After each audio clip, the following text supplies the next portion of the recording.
Hello everyone. My name is Renay Roberts and I want to welcome you to my workshop on sleep. Workshop is called The Science of Sleep, Why It's Important and How to Achieve a Good Night's Rest. I hope you will come away learning a lot. But before I get into it, I figured I would give you some more information about me. So, who am I? My name is Renay Roberts. I'm a registered functional nutrition and vitality coach, and I provide one-on-one and group coaching and wellness workshops through my company, Nourish to Live RX. I help my clients sleep better, gain energy, lose weight, and feel amazing using clean eating, self-care, and mindset principles. I've also had my share of sleepless nights. I noticed that as I started getting older, my sleep habits changed. I started waking through the night, and more recently, I've started having trouble falling asleep. And that's why I focus on sleep. It's so important for every function in our bodies. So I've become a bit of a nerd about sleep, and I need to know why certain activities promote a good quality sleep versus while other activities do not promote good quality sleep. So now I understand why I personally have sleepless nights, and I know what to do to make it better. And I want to share my insights with you. So you'll have to excuse me because I'm going to geek out a bit and get into not only why sleep is important, but what happens when we sleep and why certain habits work and certain habits do not work. So let me review the intentions of this workshop. I'm going to talk a bit about why sleep is important. Then I'll get into what happens when we sleep, and then I'll get into some habits and tips for getting a better quality sleep. I hope that you'll leave this workshop with a new view on sleep and have practical tips that you can put to use immediately to have a more successful night's sleep. So let's talk about the importance of sleep. Well, we need sleep to give our brains time to rest, restore, and repair. It may seem we don't do much in our sleep, but our bodies are doing quite a bit. Our bodies are physically restoring and repairing. Our brains are clearing out toxins.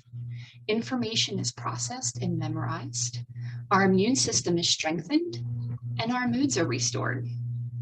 So let me go into a little more detail discussing what happens when we're sleep deprived. So how do you feel when you're sleep deprived?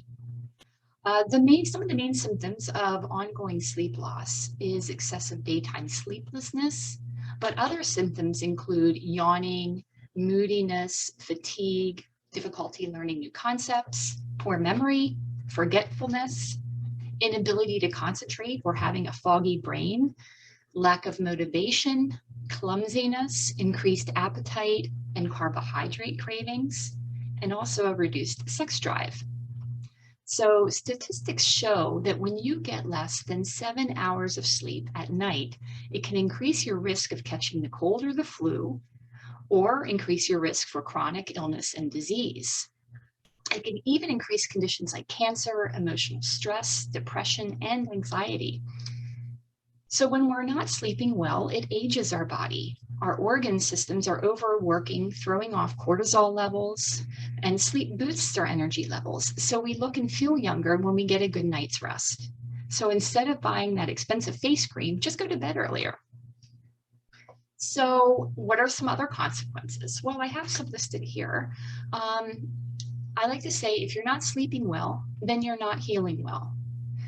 And it shows that 6 hours or less of sleep may increase inflammation in the body. And here are some other consequences. Lowers immunity, insulin resistance, obesity, diabetes, arthritis, cancer, heart disease, mood disorders, depression, poor performance, poor judgment, impulsivity, a lower quality of life, and increased mental illness. So the bottom line is the shorter you sleep, the shorter your life. So I'm going to geek out a bit now and talk about the science side of things. So what happens when you sleep? When you sleep, your body undergoes a series of changes that is vital to your overall health. Sleep allows the brain and body to slow down and engage in recovery processes, promoting better physical and mental performance. And it also reinforces cardiovascular and immune systems and helps regulate metabolism. So if you don't sleep, these fundamental processes are short-circuited, affecting thinking, concentration, energy levels, and your mood. So when we sleep, our internal organs rest and repair tissue and muscle.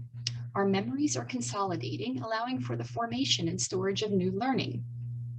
We need sleep to hit the save button and so we don't forget memories from the day. Important hormones that control essential bodily functions like metabolism, appetite control, stress, growth, they're all regulated in our bloodstream when we sleep. Our immune systems are strengthened and we decrease the risk of serious diseases. So I'm going to go into a little bit about sleep cycles. So in a normal sleep period, a person experiences 4 to 6 sleep cycles. And within each sleep cycle, there are 4 stages of sleep. These stages are determined based on the analysis of brain activity during sleep, with each showing distinct patterns that characterize each stage. So stage 1 is called N1, and it's our dozing off stage, and it typically just lasts about 1 to 5 minutes. Then we head into stage 2, which is called N2 or light sleep. And this stage can last for about 10 to 25 minutes during the first sleep cycle. And then each N2 stage can become longer during the night. Collectively, a person typically spends about half of their sleep time in this stage. Then we go into stage 3 or N3, and also called deep sleep. And we spend most time in deep sleep during the first half of the night. And during the early sleep cycles, this stage will last for about 20 to 40 minutes. But as you continue sleeping, these stages get shorter and more time gets spent in stage 4. And stage 4 is also called REM sleep. So under normal circumstances, you don't enter REM sleep stage until you've been asleep for about 90 minutes. But as the night goes on, REM stages get longer, especially in the second half of the night. So while the first REM stage may only last a few minutes, later stages can last for around an hour. So in total, most adults make up around, get about 25% of REM sleep per night. Okay, so now I'm going to get into circadian rhythms. So circadian rhythms are our 24-hour cycles that are a part of our body's internal clock. They run in the background and they carry out essential functions and processes. And one of the most important and well-known circadian rhythms is the sleep-wake cycle. So when properly aligned, circadian rhythm can promote consistent and restorative sleep. But when the circadian rhythm is thrown off, it can create significant sleeping problems, including insomnia. So during the day, light exposure causes our body clock to send signals that generate alertness that help keep us awake and active. And as the night falls, our body clock initiates the production of melatonin, a hormone that promotes sleep, and then keeps transmitting these signals that help us stay asleep through the night. However, when our circadian rhythm is thrown off, it means the body systems don't function optimally. So a disturbed sleep-wake circadian rhythm can give rise to serious sleep problems. And without the proper signaling from the body's internal clock, a person can struggle to fall asleep, wake up during the night, or be unable to sleep as long as they want in the morning. Your total sleep time can be reduced, and you can also have shallower, fragmented, and lower quality sleep. In addition, studies have identified circadian rhythm disruptions as potential contributors to sleep apnea. So as a whole, a misaligned circadian rhythm can negatively affect in many ways, affects sleep in many ways, increasing a person's risk of insomnia and excessive daytime sleepiness. So how can we maintain a healthy circadian rhythm or sleep-wake cycle? Well, we don't really have full control over our circadian rhythms, but we can improve our sleep hygiene to better train our 24-hour sleep-wake cycle, and I will get to them shortly. I will say, though, if you have persistent or severe sleeping problems, daytime drowsiness, or a problematic sleep schedule, I highly recommend you see a doctor who can best diagnose the cause and offer the most appropriate treatment. Okay, that was a lot. I'm going to go into hormones a little bit. So our bodies secrete and circulate approximately 50 different hormones, most of which are produced by the endocrine system. So how does this relate to sleep? Well, specific hormones like cortisol and melatonin affect your body in specific ways that affect your ability to sleep.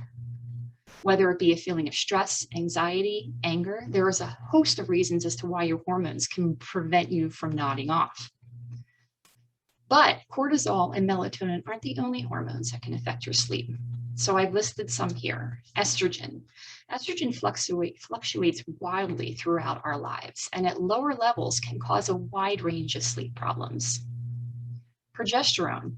Higher concentrations of this hormone can provide an anti-anxiety effect, enabling you to fall asleep more quickly. However, at lower concentrations, sleep issues, mood swings, and cramping are commonly encountered symptoms. Testosterone is another one. So testosterone levels often decline gradually over a longer period of time, meaning there are much lower concentrations in older people. So lower levels are often linked with poor quality sleep and can even lead to insomnia. Insulin. So this hormone controls your blood glucose levels. Sleep deprivation can raise your blood sugar level and encourage unhealthy late night snacking.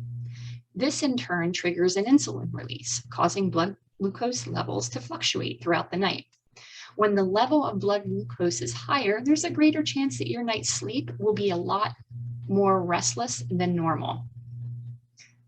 And I mentioned before cortisol, that's our stress hormone. So when cortisol gets too high, it can result in high blood pressure, mood swings, anxiety, depression, rapid weight gain, and you guessed it, disrupted sleep. And melatonin, the main role is to regulate sleep cycles. So too much stress during the day can raise our cortisol levels, while binging on Netflix or playing on your smartphone before bed can suppress melatonin. And last but not least is your thyroid hormone. Sorry about that. Problems tend to occur when your thyroid gland is either too active, which is called hyperthyroidism, or not active enough, hypothyroidism.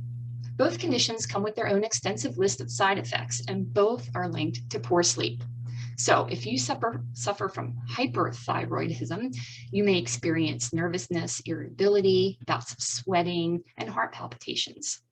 And in some sufferers, it can almost act like a stimulant for the nervous system, making you feel restless. And as a consequence, you may find it difficult to fall asleep or stay asleep.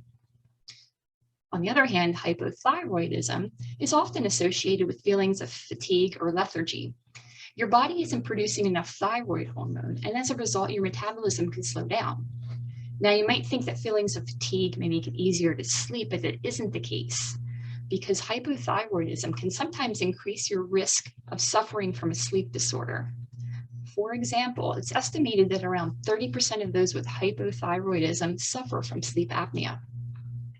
So if you suspect you suffer from a hormone imbalance, it's really important that you speak to your doctor, and he or she will be able to diagnose and discuss further treatment options with you. Okay, let's talk about your routine. I've gone through the science part, and I'm sorry I went pretty fast, but let's get into what you can do now. So the first thing I usually tell my clients is to examine your daily routine. So especially if you're having trouble sleeping, what you can do is, look at these questions that I have here. So make a note of the following. On average, how many hours of sleep do you get per night? Do you wake up feeling well rested? Do you wake up frequently during the night? And if so, how often? And do you tend to wake around the same time each night? Do you nap during the day? Do you need an afternoon coffee to get through the day? Do you have more than one alcoholic beverage per day? Do you eat dinner after 8 p.m.? Do you work out or exercise? And if so, at what time? And do you generally go to bed and wake up at the same time each day? And you want to take note of these behaviors, because identifying now will help you on your journey for a better sleep. And you may also want to keep a sleep diary, making sure to note the following, what you were doing before you went to bed, what time you went to bed, what time you woke up. If you woke up during the night, how long it took you to fall back asleep, and then record any naps that you had throughout the day. So now that you've examined your daily routine, what can you change to get the better quality sleep? Well, before I get into habits that will help you with sleep, I want to talk about habits that cause low quality sleep. So first one is a regular sleep schedule. Our bodies like routine. And one of the best habits we can do is develop a regular bedtime and wake time schedule. Varying your bedtime or morning wake up time can hinder your body's ability to adjust to a stable circadian rhythm. Drinking caffeine after noon is another one. I'll get a little sciencey here, but caffeine blocks a brain chemical called adenosine that helps you sleep. And adenosine is one of the body's more powerful molecules and is linked to our digestion process. So when the body runs out of fuel in the form of easily digestible sugars from the food we eat, adenosine signals the body to become drowsy, which essentially tells us to sleep and rebuild our energy reserves. So caffeine is considered an adenosine blocker. It comes into play by attaching itself to the same receptors that adenosine would normally latch onto. And in turn, it prevents the drowsiness that occurs as the levels of adenosine in the body increase. So when you drink caffeine, it can stay in your system for up to 7 to 12 hours. So having that late in the day caffeine boost can force your body to remain awake when it should be winding down. So to avoid this, stop caffeine consumption afternoon. Drinking alcohol. So alcohol may help you fall asleep faster and sleep more deeply, but it reduces the amount of REM sleep you get. And disruptions in REM sleep will cause daytime drowsiness and poor concentration. So drinking alcohol may also cause you to wake in the middle of the night when your liver is trying to detox this or process this toxin.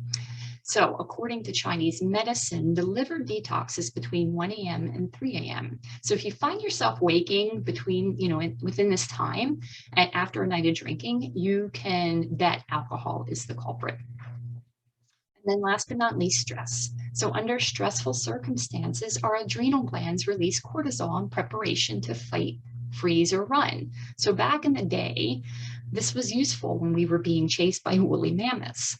But today, we don't face woolly mammoths, but our bodies don't know the difference between a woolly mammoth and a work deadline or getting stuck in traffic. So when we're stressed, our cortisol increases. And cortisol and melatonin are in an inverse relationship. So when cortisol is high, melatonin is low. Okay, so now we'll get into habits that promote high quality sleep. I'll quickly go through these. Get a regular exposure to sunlight. So light plays a central role in regulating our circadian rhythm and the production of melatonin. Exercise regularly. So exercise increases the amount of time you spend in deep sleep. In addition, exercise can also help you increase the duration of your nightly rest. Being physically active requires you to expend energy and helps you feel more tired and ready to rest at the end of the day. You can try reducing your stress with deep breathing exercises or meditation. So deep breathing, mindfulness, and meditation activities help bring about a relaxed state of mind, conducive to falling asleep. So at a biological level, these activities slow down the heart rate and lower levels of cortisol while increasing natural melatonin levels, promoting a more restful sleep. You can also try the power down hour. So 1 hour before bed, turn off your computer, TV, phone, and that will help reduce the blue light, which is known to suppress melatonin levels and impact our circadian rhythm. We get most of our exposure to blue light from the sun, and blue light stimulates part of the brain that makes us feel alert, elevating our heart rate, which is what we don't want when we're trying to sleep. And not only does the power down hour reduce the blue light, it also reduces exposure to emails, text, and videos and social media posts that can stress you out or amp you up. If you're having trouble falling asleep, try listening to sleep stories. They're literally so boring, they make you fall asleep. And you can find sleep stories on apps like Breathe or Calm, or you can find them on the internet as well. One of my favorite activities is hypnotherapy. So hypnotherapy focuses a person's attention in a way that allows them to receive suggestions that can positively change their thoughts and behavior. So by encouraging relaxation, it may be a useful tool in enhancing sleep for people with conditions like insomnia. Hypnotherapy can also reduce symptoms of anxiety and depression, both of which are strongly correlated with sleeping problems. You can try listening to relaxing music or white noise. So The way this works is a change in sound consistency from soft to loud can be strong enough to interrupt your sleep.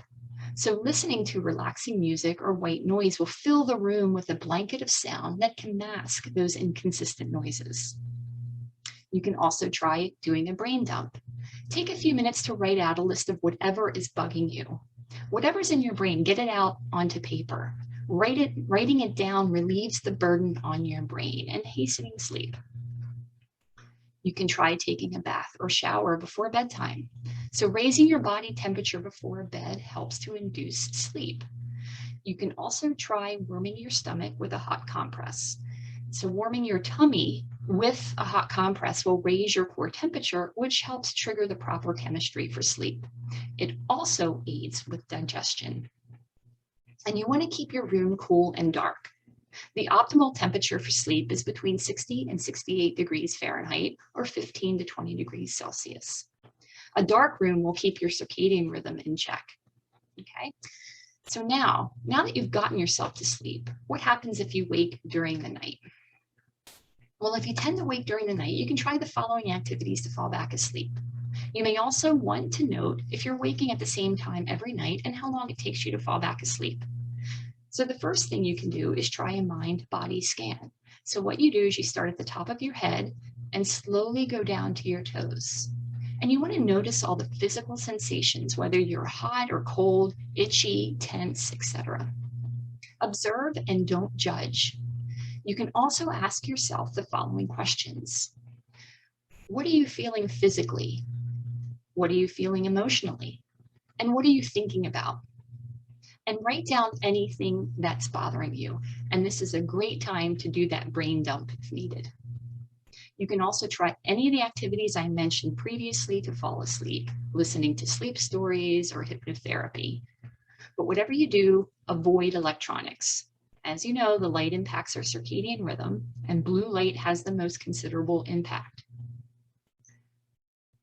Don't lay in bed too long. If you are still awake after 20 minutes, get out of bed and do something quiet and then exciting. Listen to music or read something you've read before. You can also try performing deep breathing exercises, meditation, yoga, and stretching. So doing these will help relax and promote a mind conducive to falling asleep. And if you do get out of bed, make sure you keep the lights dim. Use night lights where you can. And I do want to talk a little bit about nutrition. Being a functional nutrition coach, this is very important to me. So there are foods that are helpful for sleep, but there are also foods that can impede sleep. So foods that can interfere with sleep include high sugar, high carbohydrate, and heavily processed foods. Eating sugary foods throughout the day can cause pronounced changes to your blood sugar, bringing feelings of fatigue that can alter your daily routine and sleep patterns at night. And large meals high in carbohydrates can have a similar effect on blood sugar.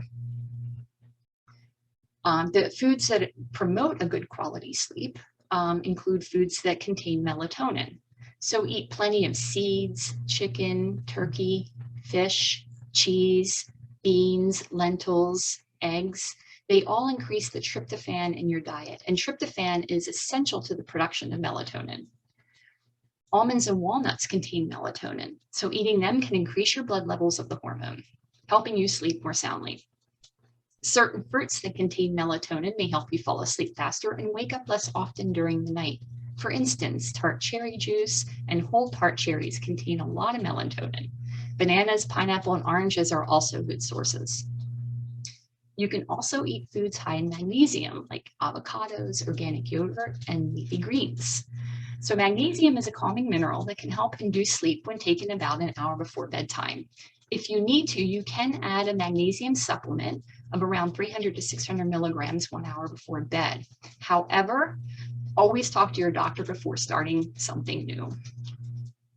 You may also want to find out if you're sensitive to food, because digesting food your body is intolerant or sensitive to may cause inflammation and impede sleep if it's trying to digest through the night.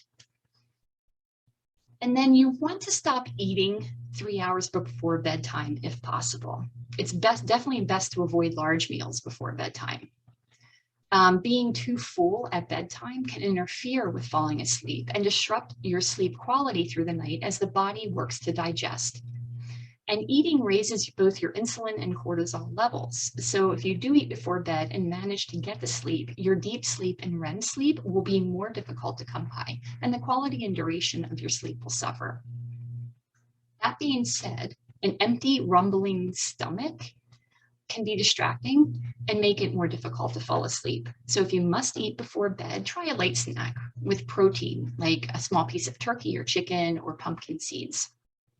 You also should consider stopping liquid intake at least 3 hours before bed as well to avoid waking up for bathroom breaks.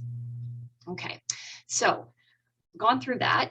I know I ran quickly through all of these points. So if you'd like more of a deep dive, I am launching my sleep course in November, and I'm going to really get into the science of it and get into more habits and nutrition and supplementation. And I would love for you to join me.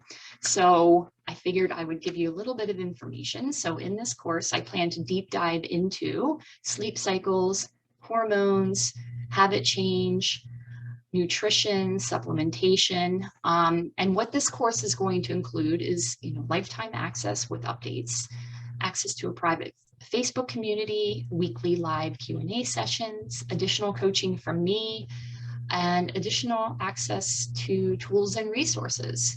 So I put the link to the waitlist. If you want to join the waitlist and be the first to know when the course registration opens, I would love that. And just as a special bonus, everyone that's on the waitlist is going to receive a hefty discount when the course actually launches.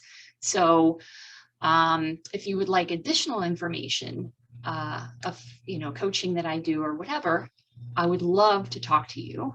I would love for you to reach out to me. So you can find all of my information on my website, Nourish to Live RX, www.ntlrx.com. And follow me on social media, connect with me. I would love to hear from you. And sweet dreams. And I hope you have an amazing sleep, and thank you for listening.